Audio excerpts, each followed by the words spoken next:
Hey everybody, this is Gunner Stopper again.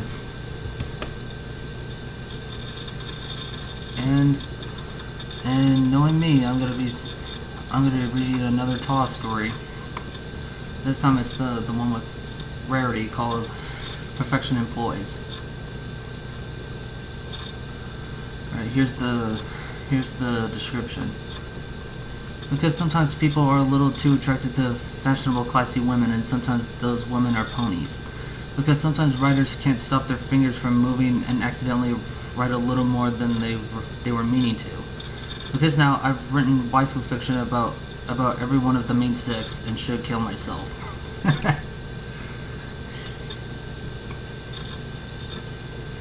and I'm sure everyone did waifus of every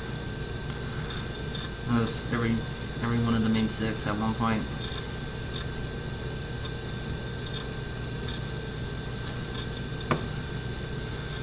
Well, let's stop beating around the bush, and I'm gonna read this thing.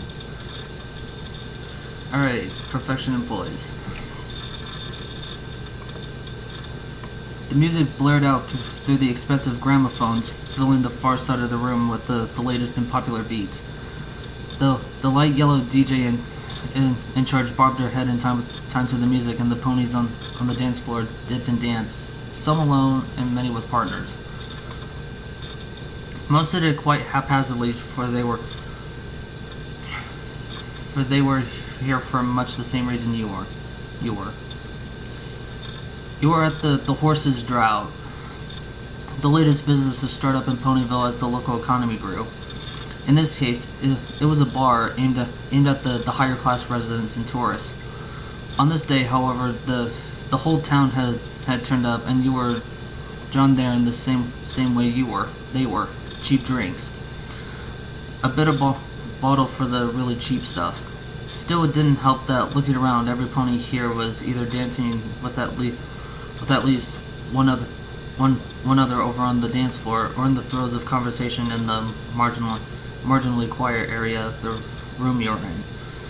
It was no surprise that you were alone in that way, really, as a relatively new arrival to the town, or indeed universe, and a completely different species. Your dexterous, powerful hands come in very useful for gripping your bits worth of sweet oblivion, though.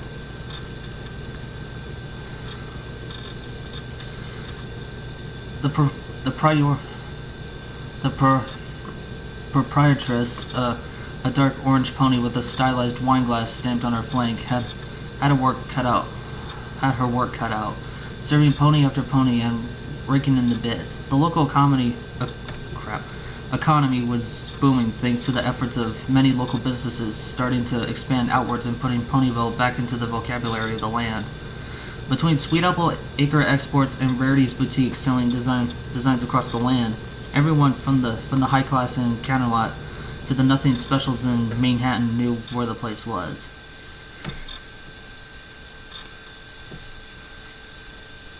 And it's kind of like Mesquite, only more unforgettable.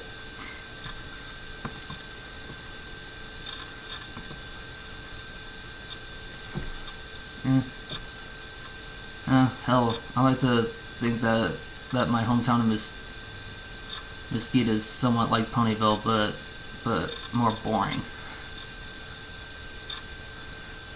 And Las Vegas is Candlelight, and I guess St. George is Manhattan, but I would rather go to St. George than Las Vegas. I fucking hate it there.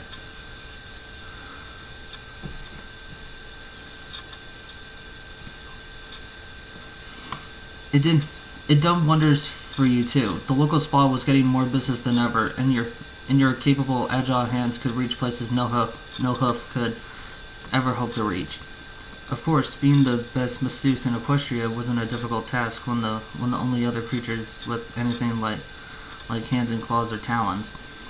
But the ponies didn't know any better, and were more than happy to throw bits in your general direction in return for having their stresses and pains needed away. A clatter and the screech of a failing record player drew your attention over to the far side of the room. now in disarray as the multicolored pile of ponies strewn across the floor try to pick themselves up, and the DJ hid behind one of the large speakers.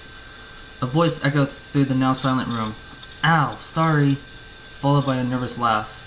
Rainbow Dash. Any pony in town could have told you that giving Rainbow Dash large amounts of alcohol was a bad idea.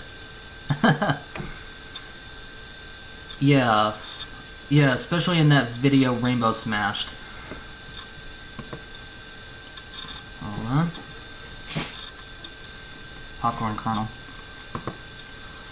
The silence was broken by a quiet sigh from behind you, and soon the room was alive with talking once again. "I simply do not know what to do with that Pegasus sometimes." You overheard from behind you. A well-practiced, classy voice, clearly from some dignitary out from the capital. You try not to overhear too much, not wanting to be rude, but the voice seemed quite insistent on not being ignored, almost as if it was talking to you and you alone, which is absurd, of course. You don't really know anybody properly, and those ponies you did were too busy dancing the night away, or in Barry Punch's case, drinking heavily in the corner. We should get her to rehab quick. We should get her into we should get her onto celebrity rehab with Dr. Drew. A wine glass slid onto your table and wiggled, catching your attention before whisking itself back behind you. Your eyes, and then head, and then body, followed its path around you and over to a table a few meters ahead, where a white unicorn sat. Her purple mane seemed to flow up her body and onto her head. Her head, which was pointed straight at you with an expectant gaze. "Honestly, I have been talking to you for minutes now. I certainly don't appreciate being ignored," the alabaster mare whined. "But luckily for you, I am in a good mood, so I shall forgive you." The wine glass, by this point, had settled on the opposite end of her table, opposite her own glass. Well, regardless of the company, you knew better than to turn down a free drink, so you made your way over and sat down opposite her and introduced yourself. "Hello, my name is David. How about you?"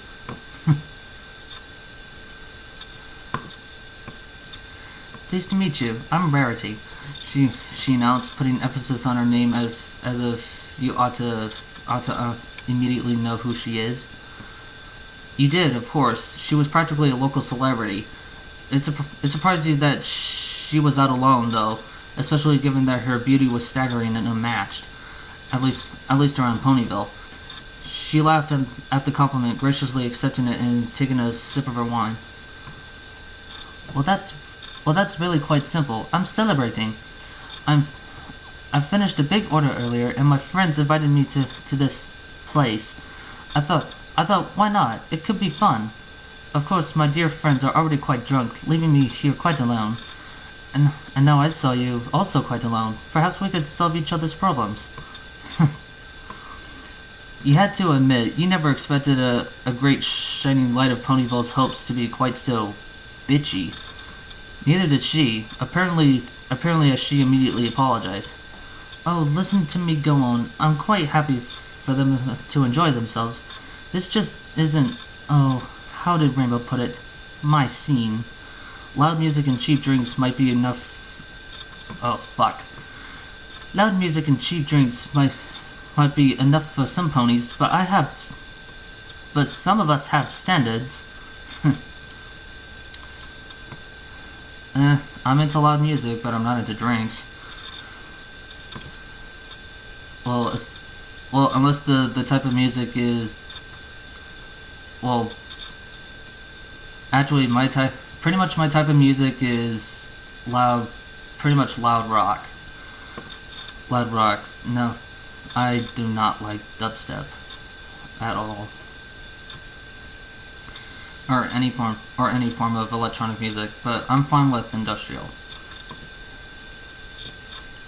Apparently, she was incapable of not being just a little bitchy, even after catching herself doing it. But for some reason, you didn't mind much. Most ponies of her attitude and stature were so fake, smiling faux smiles through a self-imposed veil of polite words. But Rarity seemed different. You could just see it in her eyes, the glimmer and glint of as she spoke as if she really cared about your reaction, and it wasn't just using you to kill time like so many others would. You could see it in her face, in the way her expression changed and flowed naturally, not between false faces designed to make others think she was paying attention. Most wouldn't notice, but most people had spent the past several months becoming incredibly intimate with the equine form. But that's enough about little me. Tell me about you. I've seen you around town, so dark and mysterious.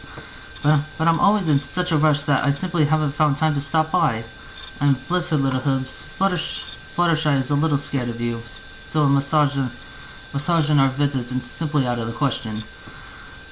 But here you are here now, and I'm all ears.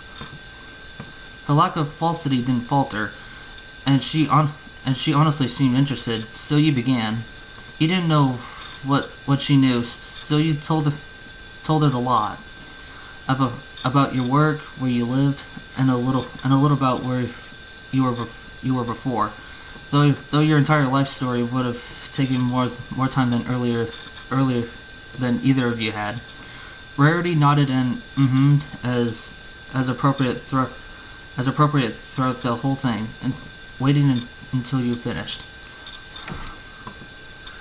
So you're telling me that you wear these clothes every day? She questioned immediately, as if we're absurd you've been able to find more clothes than that would fit you. Never mind any interesting questions about your past life, or how you finding it here in Ponyville. Straight to the clothes. She's quite clearly was a seamstress at heart.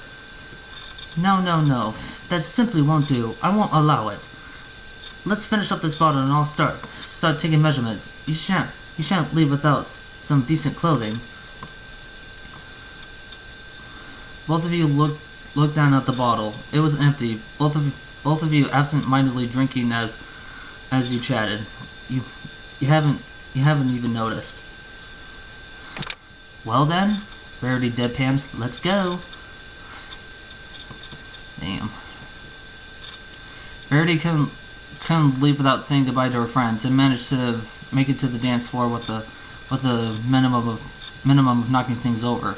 Managing to catch the attention of her friends, interrupting Dash's barely planned swoops and turns, and Twilight's spasms in what probably constituted a dance from the two of them to tell them she was off home. But that she hoped they had a fantastic night. She didn't bother telling Pinkie, finding her and Barry snoozing gently against each other, surrounded by bottles. Pinkie never could let somebody be lonely. Aww, that's nice.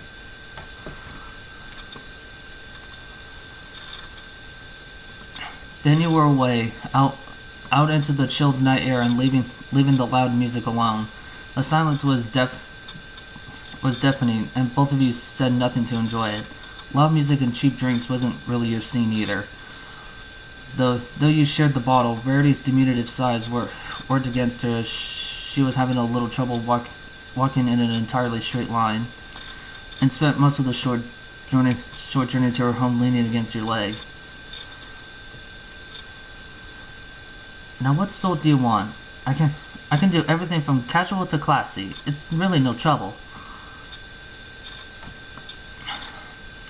Much as you didn't want to take advantage of her generosity, you had to admit some more practical clothing would be excellent.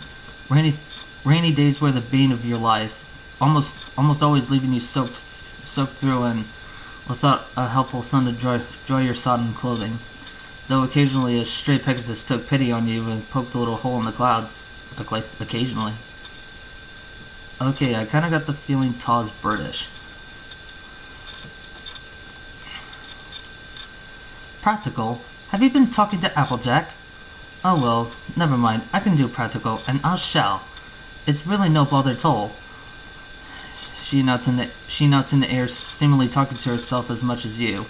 Reaching her boutique, Rarity swung the door open and motioned for you to go inside, flooding the interior with light. Right. Now get those old things off now and stand up here. She commanded, pointed at her little podium and pulling out a tape measure from under a small pile of fabric. Come on now, don't be shy. In case you hadn't noticed, I'm naked almost all the time. There's absolutely nothing to hide here. She patiently complained after several seconds of motionlessness. You certainly had noticed, you thought to yourself, remembering how you tried to lag behind Rarity on your short journey here, so you could admire her without her noticing. You couldn't help but wonder what that gorgeous white flank would look like tainted pink from a night's rough slapping. Ooh, kinky.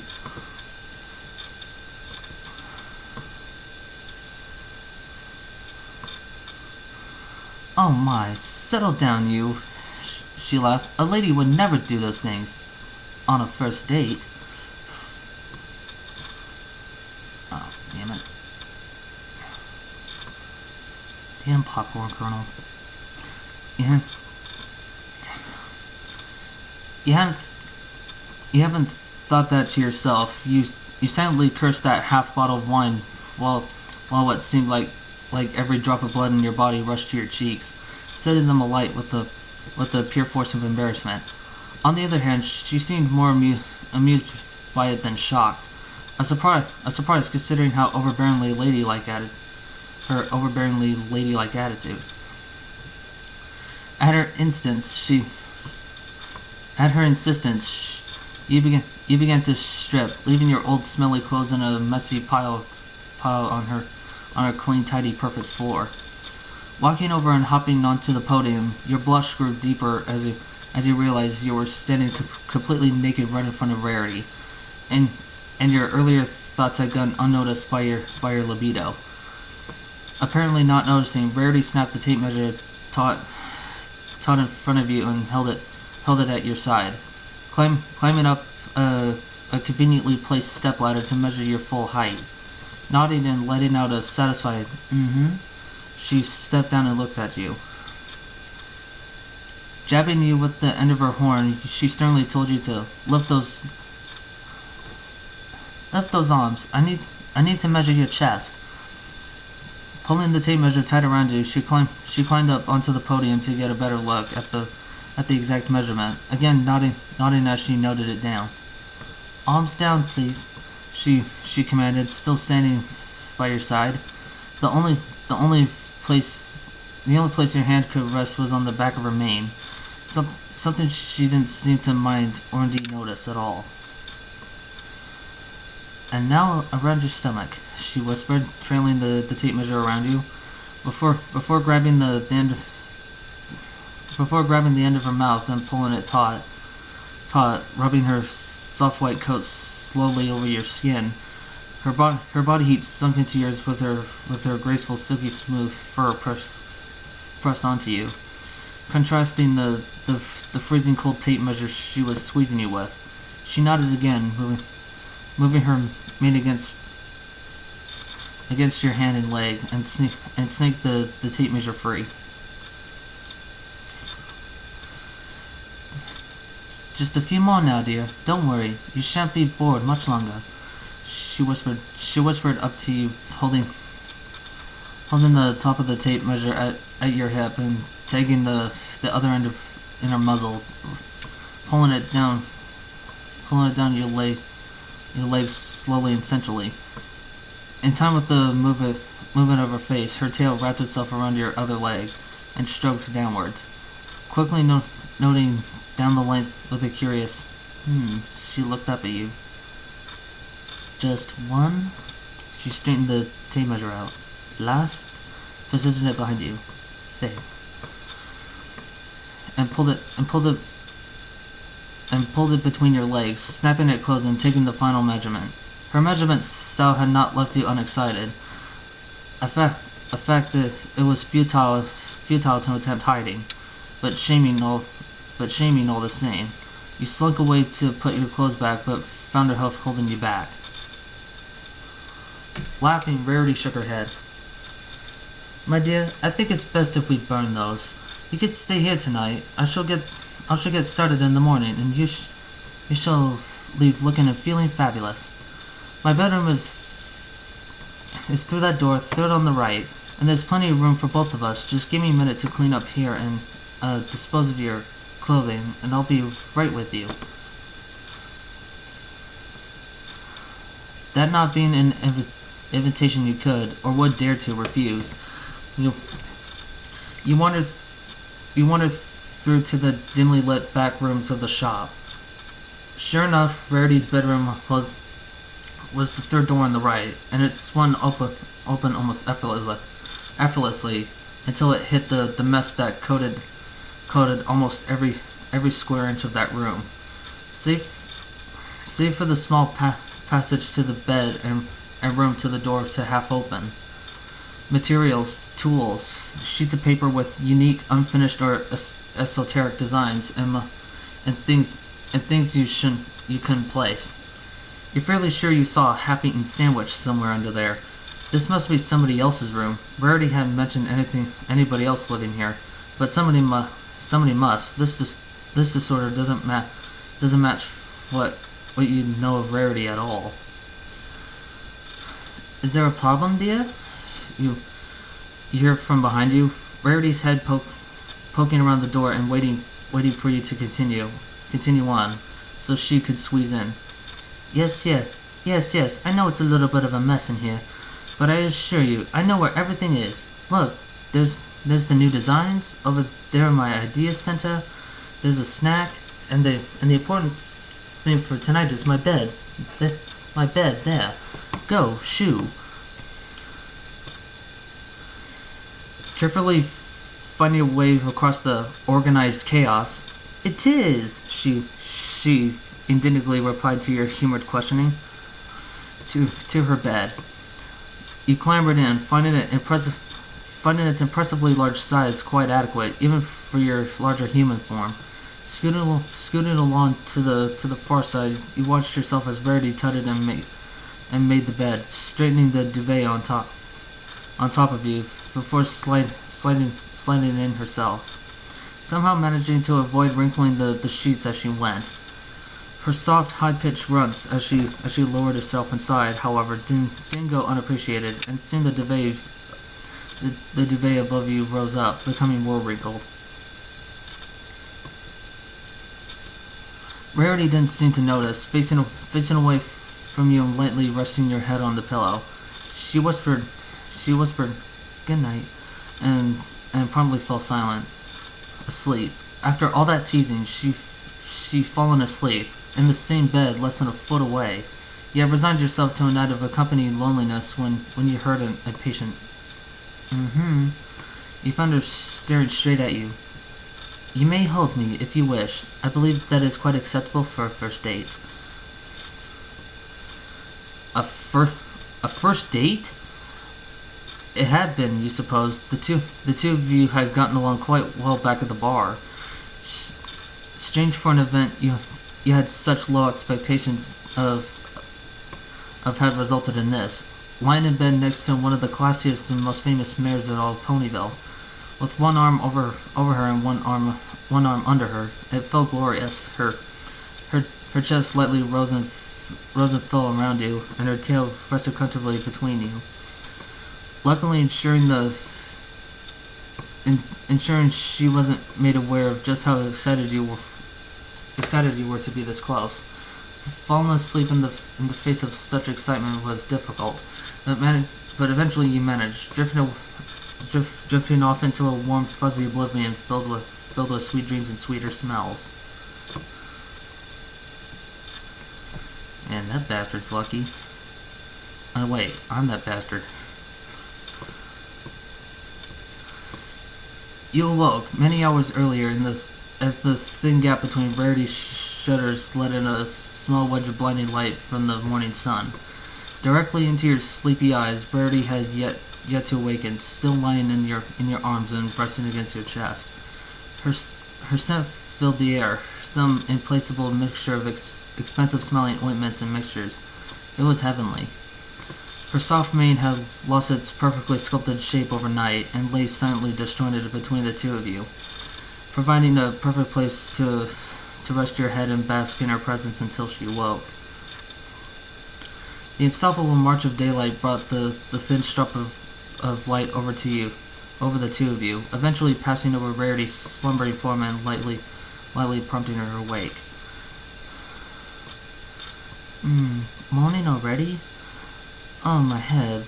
Why didn't you stop me drinking last night? Before you could complain about being blamed for her drinking her own bottle of wine, she wiggled out of bed, carefully making her way out of the room, looking disheveled and untidy, and decidedly less chipper than she was the night before. As if you were an afterthought, she called behind herself as she left. Ooh, do make yourself at home. I'll just be in the bathroom a while. There's plenty in the kitchen. The sound of the bathroom door swinging shut resonated around the house, and you found yourself in silence.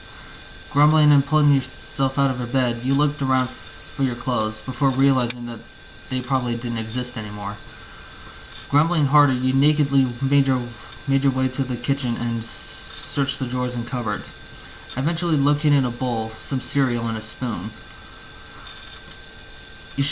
You weren't sure why unicorns used spoons instead of just picking the food up with their horns, but you were too hungry to care, quickly pondering yourself a bowl and greedily eating it down. What do you do in somebody else's house? You wondered after you finished. Sitting there quite bored, you already cleaned your bowl, dried it, and put it back, like you were never there at all.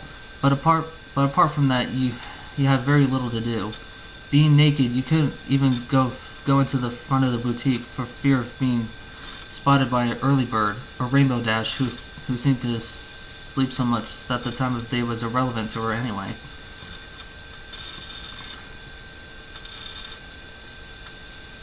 Oh, sounds like my sister's coming home.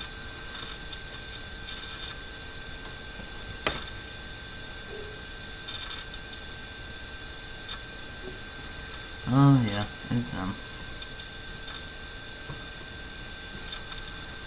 Your thoughts were interrupted by the sound of the door opening, followed immediately by the sound of Rarity humming a familiar but implacable tune. She trotted through the kitchen and grabbed exactly what you had for breakfast as she sat down. It seemed like as good a time as any to ask why exactly she needed that spoon.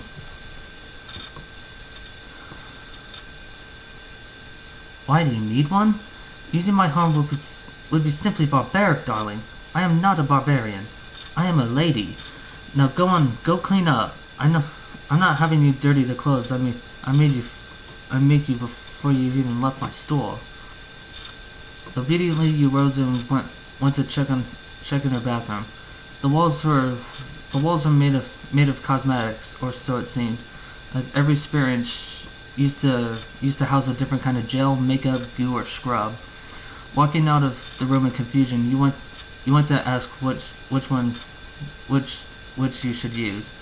But before you'd gotten halfway down the corridor, you heard her voice waft over you. I left the one out for you. Use that. Not too much. It's very expensive, but very good. Sure enough, that was one thing set out on the sink, and luckily her shower proved much simpler to use. You performed the best clean you could in easily a third of the time Rarity took, and emerged wrapped in a slightly undersized towel, happy at your regained modesty. Through here, darling. Don't be shy. She called from the front of the shop. I have some clothes for you to try. You rushed through, eager to cover yourself once more, and found Rarity holding a brand new, if slightly rough, set of clothes for you to inspect. Pulling each piece on, following the absolutely correct order of underwear, socks, pants, and then shirt, you tried them. The material was clearly very high quality, feeling like silk against your skin, but being very warm, though not too warm, even inside Rarity's well-heated house. Go on, give me a spin, she insisted, watching as you turned and noting down the imperfections and saggy areas. Now this is a prototype. Give me a few hours and I'll have a proper range all set up, and you'll be the envy of the town, I assure you. You couldn't accept that. Even to your untrained touch, it was clear that this material alone was worth more than a week's paycheck. You couldn't possibly repair or ask her to waste such valuable material on you. Don't be silly. I don't want your money. All of this is leftover. If you don't use it, Sweetie Belle will make dolls or something out of it, and that would be a waste. Plus, it looks simply divine on that figure of yours. Even so, you couldn't ever repay her. She sighed at your continued resistance and pulled off her glasses. How about you pay for tonight's dinner, and we'll call it even, Now please, leave me to my work and come pick me up tonight, she said as she opened the door and shooed you out with a magically animated sewing needle before you can object. Ow.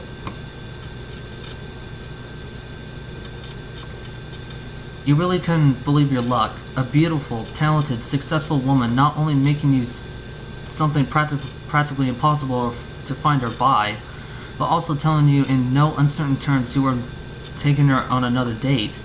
It was going to make the day's work almost unbearable.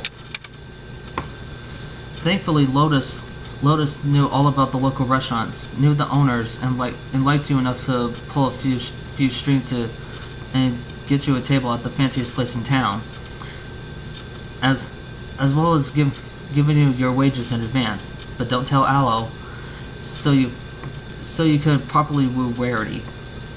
After a whole day of watching the agonizingly slow clock tick its lengthy journey to tonight, you eventually ended for the day, thanking Lotus again as the two of you closed up, and you headed off home for some last-minute preparations.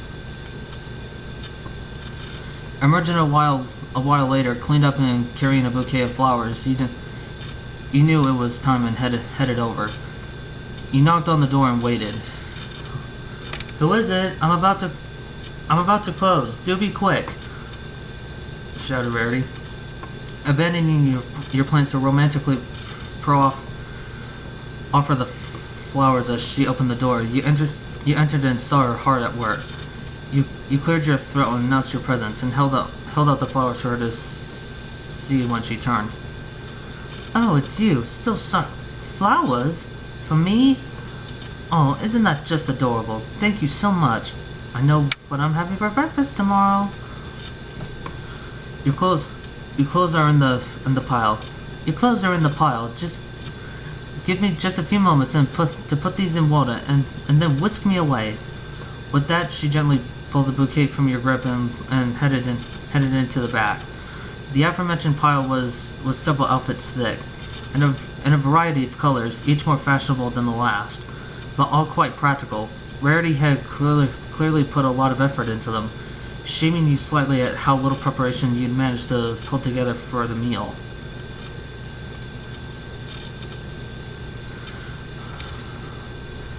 Right, now where to? She asked, pulling on a thick patterned coat before opening the door and stepping outside. Don't worry about your clothes. You can take them in the morning. Now come. Why are you taking me? Rarity's stylish, classy, constant flaunting of her sexuality was more than enough to get you flustered and put you off your game. Your reservation at the local Shei was, however, bolstered your self-confidence. Lotus had assured you that there wasn't a mare in the land who wouldn't be head over hooves at the prospect. Leading her onwards, you ignored Rarity's requests and demands that you tell her. Where exactly are we going? Am I underdressed? Overdressed? Oh, my image hangs on the balance. Still nothing. Not telling. she'll simply have to wait and see. You enjoyed the slight feeling of power it gave you. Eventually, she stopped asking nicely and started rubbing against your leg as you walked, complaining that she was tired and she wasn't wearing the right horseshoes for long walks. So, would you please just tell me where we're going already? No, you would not. Shei wasn't thankfully too far away. As you turned the final corner and it came into view, you heard a surprised "ooh" from behind you and a little excited jumping, which you pretended not to notice. Oh, I love this place. I almost never get an excuse to come here. How did you know? Oh, you must try their hay soup. It is simply divine. Rarity's verbal gushing continued as you made your way there and were seated. A two-seater table in the darker part of one of their rooms, lit by candle, very classy and isolated. The menus were hoof-made on high-quality paper, the writing small but fine and legible. Unnecessary, however, as Rarity had plenty of suggestions. She assured you that the hay soup was nicer than it sounded, and even with your inability to digest grass, it was full of other ingredients. It also came with bread. Rarity had the same, unwillingly to risk an inadequate meal on the first proper dinner date, and clearly hinted that she hoped the two of you could repeat it and be a little more adventurous next time. Rarity ordered a glass of red wine each, hers considerably smaller than yours. No repeats of last night. I hope not. Service was fast, and you had to admit Rarity was right. The soup was delicious and contained surprisingly little hay. What was there was easily lifted out with a wave of Rarity's horn, and she pulled it into her own bowl. The meal went well. The two of you chatted about your days. She quickly finished your clothing and moved on to her next big order. It didn't have to be finished for quite some time, but being proactive never hurt any pony. Your day was much the same as any other. You lied, filled with massages and scented baths and many other things you didn't pretend to understand, just did. Rarity nodded and made noises in all the right places. Either she was legitimately interested in what you had to say, or she was very good at faking it. It seemed more like the first every word.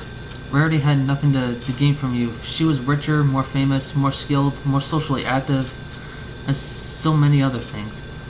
It could only be legitimate. Your interest in her was, of course, legitimate. She was beautiful, intelligent, with enthusiasm and a drive for her art, a generous personality, and an air of class. Who wouldn't be attracted to that?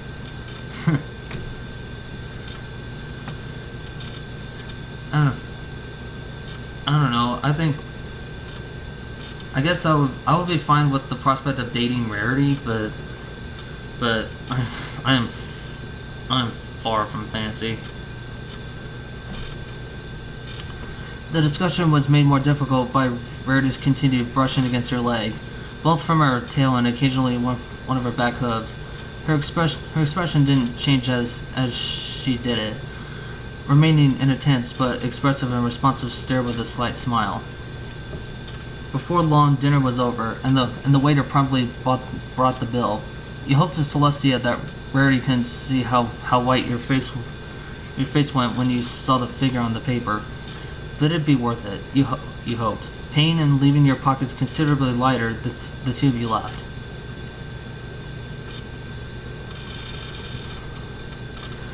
Oh my, it is quite late, isn't it? I couldn't possibly let you walk home in the cold. You simply must stay the night. I'm sure I can keep you warm, she said, somewhere about a whisper about below her normal voice. An invitation you certainly wouldn't think of refusing. Making your way back to the boutique, Rarity kept the edge of her tail trailing against the back of your thigh, the thin yet warm fabric transferring the sensation of her touch very efficiently. Come on, let's get you inside and get warm, she whispered as she opened the door and motioned for you to enter. The bright lights had been that had greeted you the night before remained dormant as Rarity closed the door, leaving the room only lit by the starlight coming in from the few windows scattered along the walls. Now, I think you'll find I haven't given you clothes yet. They're still mine. You really should remove them, unless you want to risk insulting a lady. She quietly said in a low whisper, her semi-closed eyes and focused gaze giving you a rather more heated message, but the same. Get those clothes off right this instant. You struggled out of your clothes and threw each item onto the floor, laughing quietly as Rarity caught them, folded them, and put them next to the rusted pile, never breaking your intense gaze. In no time at all, the gorgeous silken sensation of her hooves rubbing against your skin was replaced by the chill of being exposed to the air, and you began to shiver. I really don't know why you humans don't have a coat. They're very useful. Come, share mine, she commanded, pulling over her fainting couch and lying back on it, wrapping her tail up over herself to retain a little modesty, and beckon you over with the hoof. You may kiss it, she said insistently, wiggling it in front of you. Kneeling down, you complied, taking her lower leg in your hand and planting a light kiss on the tip of her hoof. It was hard, but not completely solid, but still quite unlike her leg, covered in a thin coat of hair and with a lot to give. Just like you expected flesh to be, the hoof clearly had feeling, a strong feeling, as Rarity melted under your touch, a position you were quite used to having mares from your job, though usually you were more interested in their money than their body. Not so tonight. Taking advantage of Rarity's temporary weakness as she closed her eyes and sighed, you darted forward, bringing your head to hers. As her eyes opened once more, she saw yours heading at her, moments before your lips touched hers and pulled them apart, and your tongue slithered inside her mouth. Hers momentarily resisted, but you pushed on, overpowering her weak resistance and taking control. Her eyes slid shut once more as she abandoned herself to your touch, sighing it to your mouth as you ran your tongue around her and took in her fixation. Kissing Rarity was indescribable. Her mouth, far from being uncomfortable, was perfectly shaped to fit around each other. Your two heads almost meshing into one when you were that close. Your lips could freely move over each other's without having broken the seal, and her head was perfectly shaped to hold in your hand as you embrace continue what seemed like minutes. Reluctantly breaking away, both of you heavily gasped and breathed in unison, starved for oxygen from your lengthy connection, and stared into each other's eyes. Neither could talk, but nor did you feel the need. Looking, Rarity's lusty eyes speaking more than words ever could. She wanted it, right there, right then. The fire in her eyes raged more strongly than you'd seen it before, and she leaned forward towards you, raising herself from the chair. Forgive my lack of tact, dear, but it's quite clear what I want, and I do hope you're not planning to disappoint me.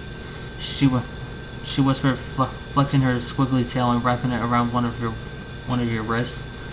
She pulled you in, leaving your hand to rest on the side of her flank, and laid her head back down onto her fainting sofa. You couldn't resist giving her perfect ass a tight squeeze, feeling her silken fur slip beneath your fingers and the passion warmth flow through you from her skin. The ass itself would be a reward enough, but the slight moan it pushed from Rarity's lips were like honey to your ears. Her practiced accent slipping slightly as her voice was used to communicate raw feeling, not her usual ideas or ideals. Your other hand was left free, and like you've heard ponies say before, Nightmare Moon makes work for idle hands. It had a much more important job to do. Teasing along her hind leg, her hand worked its way toward her body, your expert hands running over and more her leg, pressing and squeezing her marshmallowy form. She liked that. "Oh, darling, your hands. More, please." You couldn't ignore such a plea, and skip the rest of your teasing, fully intended to give her entire body the service it deserved later. Trailing your finger down and remaining down the remaining portion of her leg and making a beeline to that thin pink line that blemished her perfect white coat. The hair around it was slightly sodden with her sweet droplets of desire, and the skin around it was engorged. The flesh beneath seemed to be aflame with the raw heat radiating from under her surface.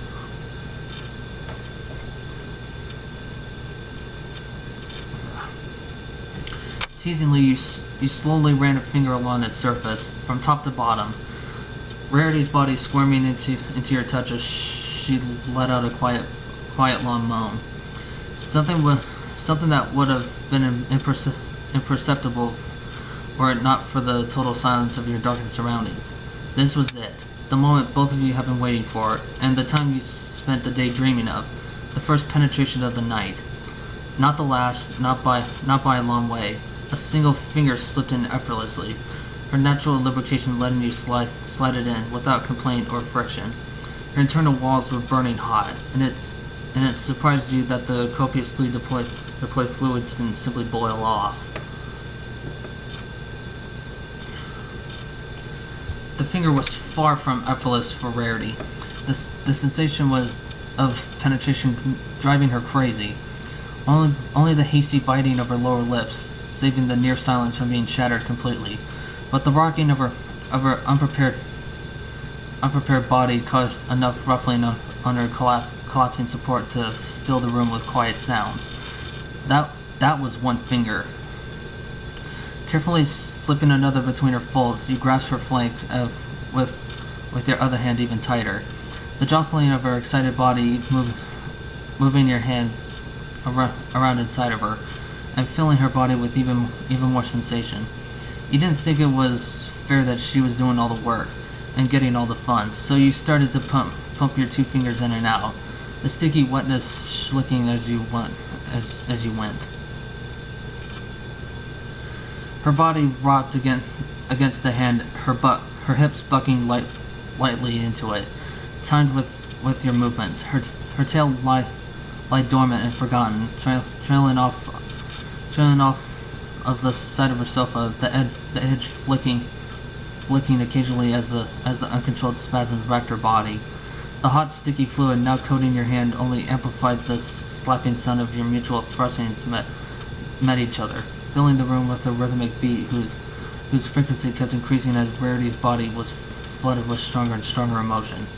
The unstoppable twitching and convulsions coursing through Rarity's form grew stronger as she grew less restrained, her head flailing about, sending her mane flying, losing its form in midair and covering her face and chest in a purple net. Her back arched, lifting from the settee and slamming back down, the thick padding of her designer furniture effortlessly absorbing the powerful forces of a mare in the height of ecstasy.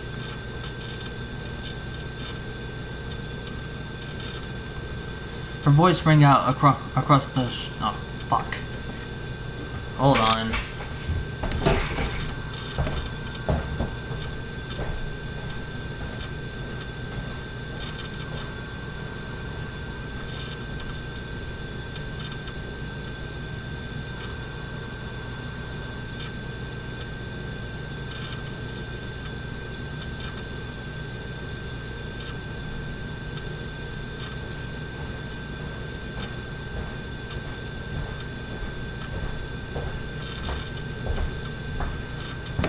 goddamn fucking phone. Her voice rang out across the shop as the pleasure overtook her mind and body, and the convulsions grew and focused around your hand. Squeezing it tight as she came, the sticky fluid seeping onto the chair below her. You withdrew your hand and she lay there silent, breathing heavily with a faraway look on her eyes and a happy smile on her face. That was simply incredible. It's truly no wonder people pay for those gorgeous fingers of yours. She eventually got out between heavy pants as she lay there, running a hoof over her head to wipe away the sweat of a job well done. Still breathing heavily, her exhausted body complaining all the way, she wriggled over and pulled herself onto her stomach, squirming downwards until her hind legs rested over the side of her expensive bench and she couldn't brace against the floor. We're certainly not done yet. She weakly spoke as her head rested flat on the sofa, her neck, much like the rest of her body, clearly wanting to do a little more than rest.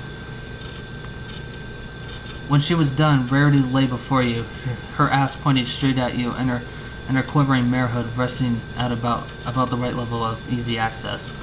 Her head rested on a small pile of cushions, and her tail was involuntarily lifted, bending fully over her body and revealing everything to you.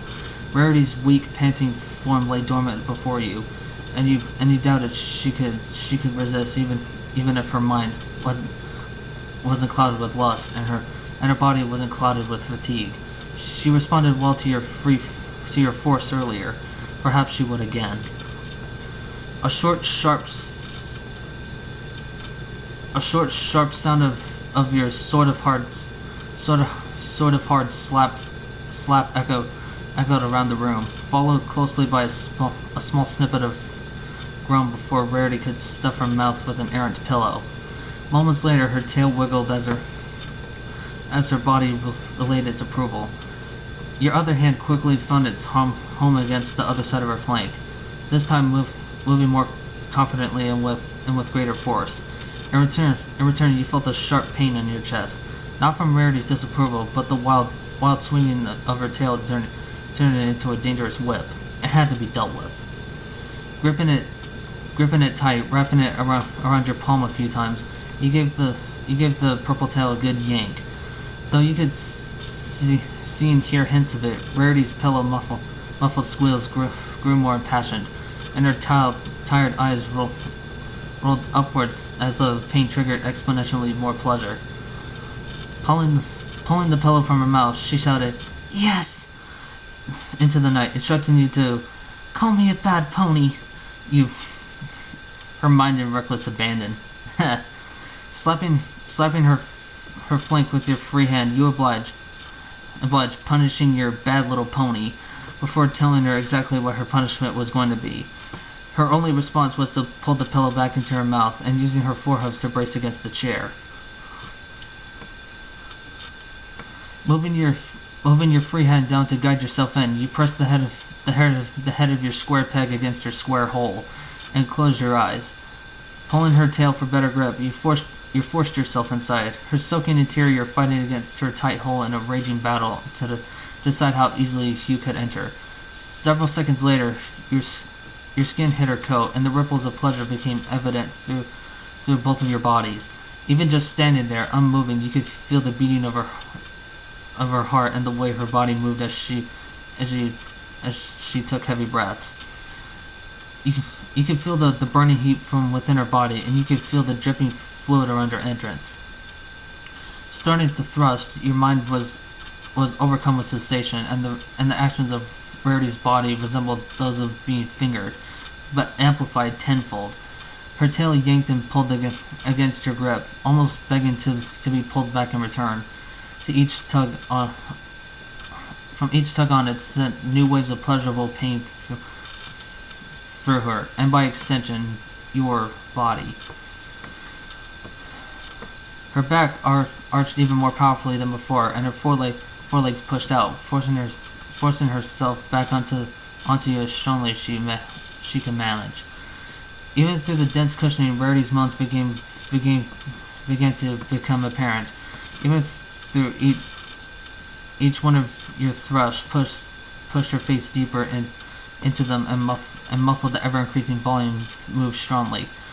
The groans and moans began to fill the room afresh, almost drowning out your own unrestrained groans as her eyes screwed shut tightly as she began to forget the world around her even existed.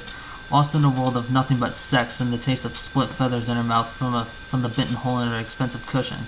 She didn't even care about the latter. Her already weakened body was incapable of huge feats of endurance, and her tight walls soon began to squeeze around you as she achieved orgasm for the second time that night. The powerful clenching was enough to drive you over with her, your hips subconsciously pushing themselves into her until you came, shooting thick, hot strands of hot cum deep inside, enjoying the feeling of her body riding under you. When you became aware of your surroundings again, you pulled out, letting a thick goop drip out of her still body as she laying there breathing deep, with her eyes closed and her mouth full of feathers. She was asleep, the efforts of a day's work and a night's exertion finally overpowering her. The sofa wasn't big enough for two, but she was only a little pony, and you could lift her without too much trouble. Her mane, still untidy, flustered beneath her as you carried her through to her room. Cursing the little bits of organized chaos that decided to be where you were stepping, sending shooting pains up through your foot. You didn't drop her. That's the important bit. After lowering her onto her bed, you got in yourself, holding her close once more and pulling the covers over. The bed was imperfect. Rarity's hair, tail, and coat were a mess, and all you could smell was your mixed musk. But as far as you were concerned, lying here with her in your arms was perfection itself. Falling asleep with her in your arms, beyond perfection. Darling? You heard many hours later, almost waking you from your slumber. Darling! You heard again, very nearly shocking you awake, but not quite. The hoof strike on your upper arm knocked you awake quite quickly, and you opened your eyes to see hers, blocked by strands of purple hair. Lovely, you're awake. Darling, does my mane look as bad as I think it looks? You told her it looked lovely. It wasn't a lie. The messy, frizzy mane reminded you of what it looked like the night before, flicking around in the air as her face contorted with pleasure. It was a lovely thought. That's nice of you, dear, but it must look simply frightful. Come on, I need to wash. Celestia, I can still smell it all over us. She paused, her cheeks flushing red as the smells brought the memories back. She could clearly feel your boner start to press up on her this time as her face reddened further. Much as you might have hoped for a repeat of last night's activities, she instead began to jab at you with a hoof, pushing you out of bed and more onto the floor. Jumping out over you, she landed and looked back at the messy, slightly stained bed, and tutted. That'll need a clean now. She turned back around and walked out of the door, this time not even bothering to give you the make yourself at home you received from the morning before. A few seconds passed as you lay there, cold, slightly bruised and unsatisfied, in a silent room full of things that weren't yours. Then you heard the voice. Come on, darling, I don't have all day. We need to clean up. I simply won't have us being this dirty any longer. And I want to use your hands again. Yay, fucking in the shower. That was awesome. Dark lightning, fucking awesome. God's Jesus Holy Billy. My boy, this is truly what all warriors strive for. Atomic Alton. Stop invading my dreams, damn it! It was amazing all the same. Tracked. Luigi Ponsale. Saul. Well, this was a great story. I loved it. But I have a question. Where's Sweetie Belle? What do you think? You think she was around? Anyway, 5 stars. Ta in response to Luigi Ponsal. I assume she lived with her parents and just stays over with Rarity. Alternate answer, she heard the lot and was very confused. Well, I do know that she does live with her parents, and her parents do live in Ponyville. I mean, if you watch One Bad Apple, you would. Yeah, if you watched One Bad Apple, you've seen Sweetie Belle's place. Swiper the Fox. In my mind, this is just what happens before Preggy starts. Peanut. Very nice. Too bad I don't clop, which brings up the question why I even bothered to read clop fiction. My entire life is a contradiction. Woe is I. Snowman Lou. Snowman Lou in response to Peanut. This is the paradox that drives us all. The answer usually being to just clop.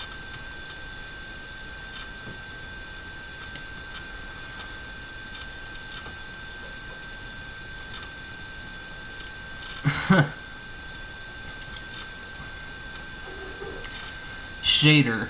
You press the head of your square peg against your square hole. And then there's an image of a unicorn of a unicorn in a bit that says, "In Pinkie we trust, 1 watt." Beady and Flatus. Wonderful Pony finally gets waifu fic. Another Swiper the Fox image. So much marshmallow unicorn sex. And then there's an image of Rarity.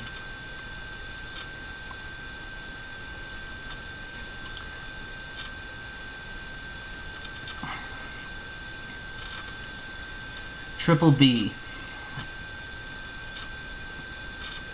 in response to Swiper the Fox. Actually, I was thinking of a longer story, but it was a lot similar to this one. But instead of taking a day, it takes at least a couple months, and I think the event that leads to Preggy should be just at least a week before you get married. Seriously, someone asked the person who created Preggy to make a sequel and prequel. Sequel is obvious. Prequel is also obvious now, when you first came to Ponyville. Well, actually, I do know that there's a side story called the Unicorn Diaries, which focused more on the relationship between Twilight Sparkle and Rainbow Dash. And there's also a spiritual sequel called Pinkie Pie.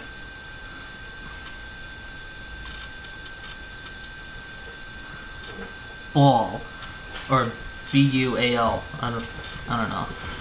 Oh, Rarity, I love you. Marry me and be my waifu.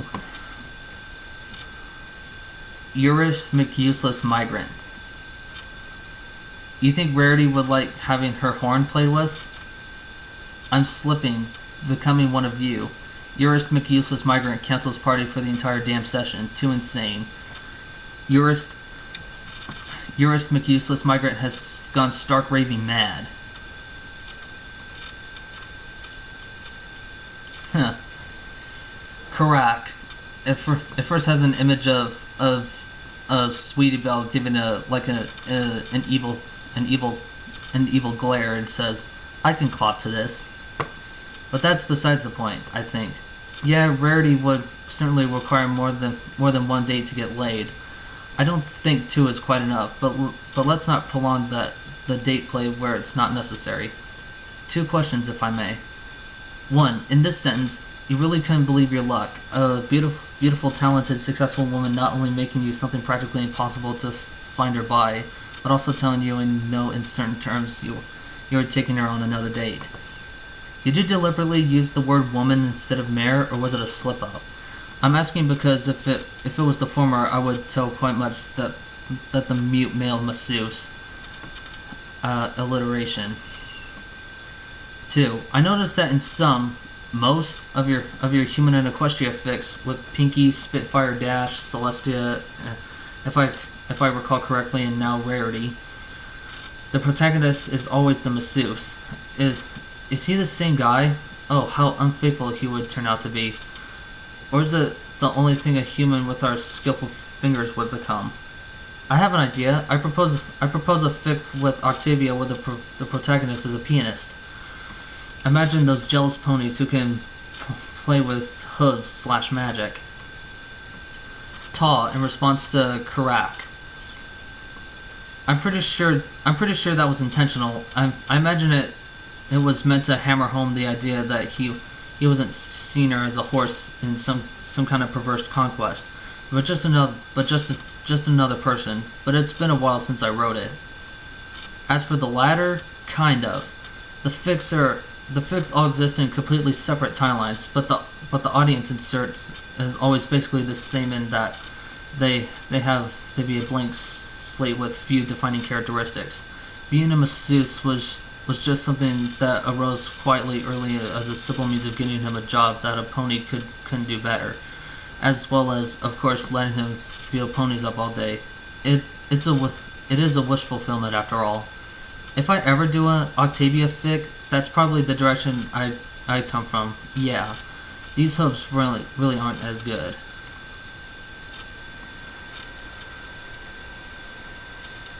Huh, like regular chickens.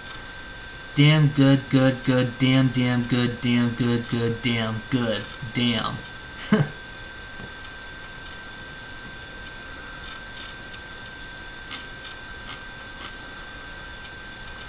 Yep, it was damn good.